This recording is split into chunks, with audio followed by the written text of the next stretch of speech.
నిద్రలేని రాత్రులు 7వ భాగం. సోఫియా యొక్క పిలుపును గౌరవించి ఆదివారం మధ్యాహ్నం ఆమె ఇంటికి వెళ్ళాడు అనిల్. కాలింగ్ బెల్ కొట్టినప్పుడు తలుపు తీసింది సోఫియా భర్త Peterson. Welcome Mister Anil, welcome to our home. స్నేహితుల్లాగా షేక్ హ్యాండ్ ఇచ్చి లోపల తీసుకువెళ్ళాడు. సోఫీ కూడా అతన్ని ప్రేమతో స్వాగతించింది. ముగ్గురు కలిసి మాట్లాడుకోవడం మొదలుపెట్టారు. నువ్వు చెప్పిన హీరో ఈయనేనా? నమ్మలేకపోతున్నా. అనిల్ను కవ్వించాడు పీటర్సన్. చాలా రోజుల స్నేహితుల్లా కలిసిపోయాడు. తర్వాత వాళ్ల మాటలు ఇండియా గురించి మొదలయ్యింది. ముఖ్యంగా చాలామంది భారతీయులు చివరి వరకు భార్యాభర్తలుగానే జీవిస్తున్నారు అనేది ఒక ఆశ్చర్యంగానే భావించారు. వాళ్ళు భారతదేశానికి రావాలని ఆశపడి ఆహ్వానించాడు. వాళ్ళు వస్తామని ప్రామిస్ చేశారు. మధ్యలో అడిగాడు, మీ పిల్లలు? అప్పుడే జ్ఞాపకం వచ్చిన దానిలాగా వెనక్కి తిరిగి పిలిచింది సోఫియా. సుమారు 8 ఏళ్ల అబ్బాయి, 4 ఏళ్ల అమ్మాయి పరిగెత్తుకుని వచ్చారు. వాళ్లకు అనిల్ని పరిచయం చేసింది. This is uncle Anil. ఆ పిల్లలిద్దరూ భవ్యంగా అనిల్ ముందుకు వచ్చి నిలబడి నమస్తే చెప్ప. వీడు మా కొడుకు విలియమ్స్, కూతురు మెలిండా. తాను తీసుకువచ్చిన చాక్లెట్లను వాళ్ళకి ఇచ్చాడు అనిల్. థ్యాంక్స్ అని చెప్పి వాళ్ళు తమ గదికి తిరిగి వెళ్ళటానికి రెడీ అవ్వగా, మీరు మా మాటల్లో కలుసుకోవచ్చు అన్నది సోఫీ. మెలిండా పీటర్ ఒళ్ళో కూర్చుంది. విలియమ్స్ సోఫాలో కూర్చుని తండ్రి మెడ చుట్టూ చేతులు వేసి ఆట మొదలుపెట్టాడు. విలియమ్స్ సైలెంట్గా ఉండు, ఖండించి చెప్పింది సోఫీ. వదులు, వాడు ఇష్టపడేటట్టు ఉండని కొడుకును సపోర్ట్ చేస్తూ మాట్లాడాడు పీటర్. అప్పుడు సోఫీతో అన్నాడు అనిల్, మీ పిల్లలు మీ మీద కంటే తండ్రి దగ్గరే చనువు ఎక్కువ అనుకుంటా. గుసగుసలు చెప్పినట్టు సోఫీ చెప్పింది. మిస్టర్ అనిల్, ఒక విషయం. విలియమ్స్ పీటర్ కొడుకు కాదు. ఏమిటి? ఆశ్చర్యపోయాడు అనిల్. వాడు నా మొదటి భర్తకు పుట్టాడు. అలాగా అంటూ మరోసారి ఆశ్చర్యపోతూ పీటర్ మొహం వైపు చూశాడు అనిల్. వాళ్ళు ఏం మాట్లాడుకుని ఉంటారో అర్థం చేసుకున్నట్టు అనిల్ని చూసి చిన్న నవ్వుతో అవును అన్నట్టు తల ఊపాడు పీటర్. సోఫీ మళ్ళీ చెప్పింది, నా మొదటి భర్తకు నాకు జీవితం సాఫీగా సాగలేదు. ఇద్దరం కూర్చుని మాట్లాడుకుని ఒప్పుకుని విడిపోయాము. ఆ తర్వాత పీటర్ని కలిశాను. ఆయనే నన్ను ఇష్టపడుతున్నట్టు మొదటిగా చెప్పారు. మేము చాలాసార్లు కలుసుకుని మా అభిప్రాయాలు పంచుకున్నాం. పెళ్లి గురించిన నా ఆశను ఆయన అర్థం చేసుకుని నన్ను అంగీకరించారు. ముఖ్యంగా నా కొడుకు విలియమ్స్కు మంచి తండ్రిగా ఉండటానికి ఒప్పుకున్నారు. అదేలాగనే ఆయన ఆశలను నేను ఒప్పుకున్నాను. మేము సంతోషంగా జీవిస్తున్నామనే దానికి బహుమతిగా మెలిండా పుట్టింది.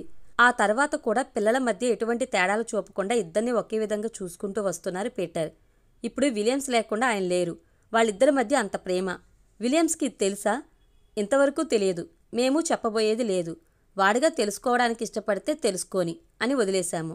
అనిల్ చూపుల్లో పీటర్ గొప్ప మనిషిగా పెరిగి నిలబడ్డాడు. నిజ జీవితంలో సాధ్యమే కాదు అని తాను చెప్పిన దానికి పెద్దగా హడావిడి చేయకుండా నిజ జీవితంలో కూడా సాధించవచ్చు అనేది చూపించడానికే తన ఇంటికి పిలిచింది సోఫీ అనేది అర్థం చేసుకున్నాడు అనిల్. అనిల్కు సౌందర్యం మంచి భారీగా ఉంటుందనేది తనను చూపించే చెప్పకుండా చెప్పింది అనేది అర్థం చేసుకున్నాడు. సోఫీనే మళ్ళీ మాట్లాడింది. మనం ఒక విషయాన్ని తప్పు అని నిర్ణయించుకుంటే అది తప్పుగానే అనిపిస్తుంది. దానిని మనం కరెక్ట్ అని నిర్ణయించుకుంటే అది కరెక్ట్గానే అనిపిస్తుంది. తప్పు కరెక్టులా అనేది ఒక విషయాన్ని మనం చూసే విధంలోనే ఉంటుంది. ప్రారంభ జీవితం సౌందర్యకి నాకు ఒకేలాగా అమరింది. నన్ను బాగా అర్థం చేసుకున్న పీటర్ దొరకటంతో నా జీవిత ప్రయాణం సాఫీగా సాగిపోతుంది. ఇప్పుడు సౌందర్యను బాగా అర్థం చేసుకున్నది నువ్వొక్కడివే. నీ వల్ల మాత్రమే ఆమె జీవితాన్ని సరిచేయటం కుదురుతుంది. చేతిలో బిడ్డతో ఎవరి ఆదరణ లేకుండా జీవించడం ఎంత దురదృష్టమో తెలుసా? ఆ కష్టాన్ని నేను కొంతకాలం అనుభవించి ఉన్నాను. నాకైనా చదువు ఉంది, ఉద్యోగం ఉంది, నెల నెల జీతం వస్తుంది. అందువల్ల జీవిత పోరాటాలను ధైర్యంగా ఎదుర్కోగలిగాను. పాపం సౌందర్య ఇందులో ఏదీ లేక ఆదరించడానికి ఎవరూ లేకుండా అబ్బబ్బా ఆమె ఎంత కష్టపడుతుందో ఇప్పుడు అర్థమవుతుందా నేను ఎందుకు ఆమెకు సపోర్ట్గా మాట్లాడానో? ఎమోషన్ ఎక్కువ అవగా తడుస్తున్న కళ్ళతో చెప్పింది సోఫీ. ఎటువంటి జవాబు చెప్పలేక తడబడ్డాడు అనిల్. ఆమె మళ్ళీ కొనసాగించింది. నాకు నా మొదటి భర్త, సౌందర్యకు మోహన్, నీకు కవిత, మన జీవితంలో మనకు ఏర్పడ్డ అడ్డంకులు. ఈ అడ్డంకులను దాటి మన జీవిత ప్రయాణం కొనసాగించాలి. ఎలా ఒక నది అది పయనించే దోవలో అడ్డంకులు ఎదురైతే కొత్త దోవను ఏర్పరచుకుని పయనాన్ని కొనసాగిస్తుందో అదేలాగా మనము అడ్డంకులను, ఇబ్బందులను దాటి జీవితాన్ని కొనసాగిస్తూనే ఉండాలి. తిన్నగా అడుగుతున్నా, సౌందర్య పైన నీకు నిజంగానే ఇష్టం ఉంది. మీ కుటుంబ పరిస్థితులు, పెళ్లి మీద మీ సమాజం విధించే కట్టుబాట్ల కారణంగా దాన్ని బయట పెట్టలేకపోతున్నావు. ఇంతకంటే సౌందర్యం పెళ్లి చేసుకోవడానికి నీకు ఇంకేమీ అడ్డంకులు లేవని నా ఉద్దేశం. ఆమెకు కూడా నీ మీద ఇష్టం ఉంటుంది. దాన్ని ఆమె బయట పెట్టదు.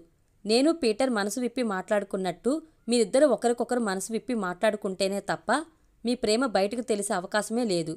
నువ్వే దీని గురించి మొదట సౌందర్య దగ్గర మాట్లాడాలి. మీ ఇద్దరూ కలిసి జీవిస్తే అది ఖచ్చితంగా అద్భుతమైన జీవితంగా ఉంటుంది. జీవితంలో దెబ్బతిని మెచ్యూర్ అయిన నేను ఇప్పుడు పీటర్కు తగిన భార్యగా ఉన్నాను. ఇదే నమ్మకంతో చెప్తున్నా. ఆమె కూడా నీకు తగిన భార్యగానే ఉంటుంది. అనిల్ సోఫాలో వెనక్కి వాలి రిలాక్స్గా కూర్చుని ఆలోచించడం మొదలుపెట్టాడు. సోఫీ యొక్క మానవత్వపు ఆలోచనలు అతని మనసును ఒక పక్క అభినందిస్తూనే ఉన్నది. బాగా ఆలోచించి నిర్ణయం తీసుకో అనిల్ అని చెప్పి ముగించింది సోఫీ. వాళ్ళ మాటలు ముగింపుకు వచ్చినాయనేది నిర్ధారణ చేసుకున్న పీటర్, రండి మనం మాట్లాడుకుంటూనే భోజనం చేద్దాం అన్నాడు. ఓ సారీ, మాటల స్వారస్యంతో మర్చిపోయాను. రండి లంచ్ చేద్దాం అని అందరినీ పిలిచింది సోఫీ. ఆమె తయారు చేసి పెట్టిన వంట రకాలు, వాటిని వడ్డించిన విధం అతని పైన ఆమెకున్న అభిమానాన్ని తెలుపుతుంది. తనకొక సహోదరి లేదే అనే అతని కోరికను ఆ రోజు సోఫీ తీర్చిపెట్టిన ఫీలింగ్ వచ్చి ఆనందించాడు. మనోభారం కొంచెంగా తగ్గటంతో పనుల మీద పూర్తిగా శ్రద్ధ పెట్టాడు. అందరితో ఆనందంగా కలిసిపోయాడు. ఇలాంటి మార్పులను క్షుణ్ణంగా గమనిస్తూ వచ్చింది సోఫీ. అదే సమయం హైదరాబాద్లో సౌందర్య 2 పరీక్షలను ఎదుర్కోవాల్సి వచ్చింది. మొదటి పరీక్ష ఆమె తండ్రి తీసుకువచ్చాడు. ఆమెకు వరుణ్ణి చూశాడు. హైదరాబాద్ అమీర్పేట ప్రాంతంలో స్కూల్ టీచర్ అతను. మంచి జీతం, చిన్న వయసే. అన్ని రకాలుగా సౌందర్యకు సరిపోయేలాగా కనపడ్డాడు. కానీ స్వప్నను తీసుకువెళ్ళడానికి ఒప్పుకోలేదు. సౌందర్య తల్లిదండ్రులు ఒక నిర్ణయానికి వచ్చారు. స్వప్నను వాళ్లే పెంచేటట్టు సౌందర్యని పెళ్లి చేసి పంపిద్దామని ప్లాన్ వేసుకున్నారు. తల్లడిల్లిపోయింది సౌందర్య. ఆ నిర్ణయాన్ని పూర్తిగా ఎదిరించింది. స్వప్నానే నా లోకం, దాన్ని వద్దని చెప్పేవారు ఎవరైనా సరే నాకు వద్దు అంటూ పోరాడింది. తర్వాత పరీక్ష అనిల్ తల్లిదండ్రుల దగ్గర నుండి వచ్చింది. అనిల్ కంప్యూటర్లో చూడటం, మాట్లాడటం కుదురుతుందని వరుణ్ ద్వారా తెలుసుకున్న వాళ్ళు అబ్బాయిని చూడటానికి మాట్లాడటానికి గ్రామం నుండి బయలుదేరి వచ్చారు. వాళ్లను ప్రేమతో స్వాగతించి మంచిగా గమనించింది సౌందర్య. కానీ వాళ్ళు వచ్చిన దగ్గర నుండి వాళ్ళ అబ్బాయి తిరిగి వచ్చిన వెంటనే గౌరీతో ఎలా ఘనంగా పెళ్లి జరపాలో మళ్లీ మళ్లీ మాట్లాడారు. పుండు మీద కారం జల్లినట్టు సౌందర్య యొక్క తల్లిదండ్రులు ఆ సంభాషణలు కలగజేసుకుని తమ అభిప్రాయాలను పంచారు. అనిల్ పెళ్లిలో వాళ్ళు ఎటువంటి పనులు చేయగలరో అనేది స్వారస్యంగా కూర్చుని మాట్లాడుకున్నారు. సౌందర్య ప్రశాంతత కోల్పోయిందని ఎవరూ అర్థం చేసుకోలేదు. వాళ్లకు అర్థమయ్యేటట్టు ఎలా చెప్పాలో తెలియక ఆమె కొట్టుమిట్టాడింది. తన ప్రేమను మొదట అనిల్కే తెలుపాలని నిర్ణయం తీసుకుంది కాబట్టి అతను వచ్చేంత వరకు పరిస్థితులను ఎలా ఎదుర్కోవాలా అని చింతించింది. ముందే ప్లాన్ వేసుకున్నట్టు అందరూ ఇంట్లో ఉన్నప్పుడే అనిల్ను కంప్యూటర్లో పిలిచారు. అప్పుడు ఒక్కొక్కరిని పిలిచి మాట్లాడాడు. సౌందర్యతో మాట్లాడేటప్పుడు మాత్రం ఎప్పుడూ లాగానే ఆమెకు మాటలు రాలేదు.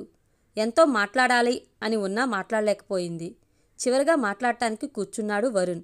మిగిలిన వాళ్ళందరూ చుట్టూ కూర్చుని గమనిస్తూ ఉన్నారు. మొదట్లో సౌందర్య తండ్రి ఆమెకు సూచించిన వరుణ్ గురించి చెప్పాడు. దానికి అనిల్ ఏం సమాధానం చెప్పబోతాడో అనేది ఆందోళన పడుతూ గమనించింది సౌందర్య.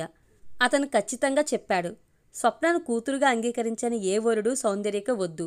కూతుర్ని విడిచి ఆమె జీవించలేదు అనేది మనకు తెలియదా? అనిల్ మాటలు ఆమె మనసులో పూలవర్షం కురిపించింది. ఆమె మనసు అతన్ని ధన్యవాదాలతో చేతులెత్తి నమస్కరించింది.